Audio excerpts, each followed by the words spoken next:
Sunday, shots of a packed church went viral. You may be seated. Amen.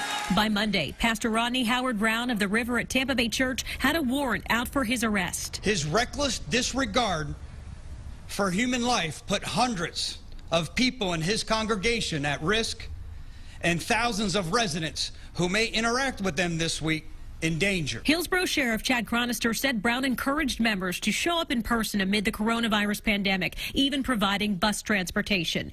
Brown turned himself in on charges of unlawful assembly and violating public health emergency rules of isolation and quarantine. This church has a concern not only for the physical well-being of its participants in the community, but also the spiritual well-being. Liberty Counsel, now representing the pastor, maintains the church had hand sanitizer available, 6-foot separations on the floor for family groups, and staff wearing gloves. They bought $100,000 worth of hospital-grade equipment that they have established throughout the church that kills microbes, including those in the family of the coronavirus. Attorney Matthew Staber calls the arrest discriminatory and unconstitutional. You cannot look at this situation and say that it's being evenly enforced across the board. Texas-based First Liberty Institute, which defends religious freedom, sees gathering restrictions in a different light. This is a hard adjustment for people to make, but I think we have to make that adjustment. The state has to have a compelling justification, a compelling reason to say we're going to ask people of a certain size of gathering to stop meeting for a period of time temporarily. They're encouraging religious leaders to continue serving, just online, in small groups or drive-through type events. Let's figure out the best way we can go and work together to preserve religious liberty on the one side, but also maintain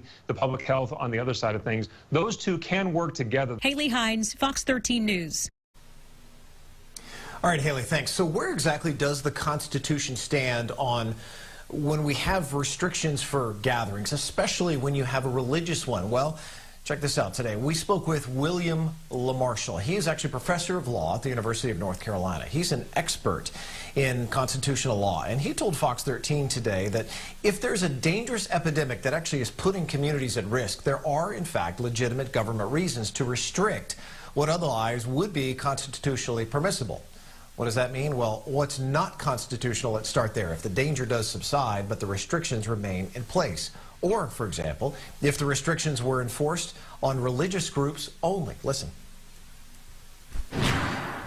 If the order said that only religious groups couldn't congregate, that would be a problem.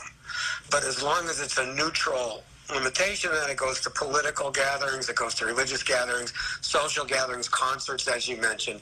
It will generally be upheld because of the state's interest in emergency health situations like this. And Marshall referenced the case, in fact, this one, Jacobson versus Massachusetts, way back in 1905, an example of the government overriding individual liberties during a health crisis. A pastor objected to the state requiring people to get smallpox vaccines. Well, the Supreme Court, they sided with Massachusetts, ruling that the general public has a right to protect itself against epidemics.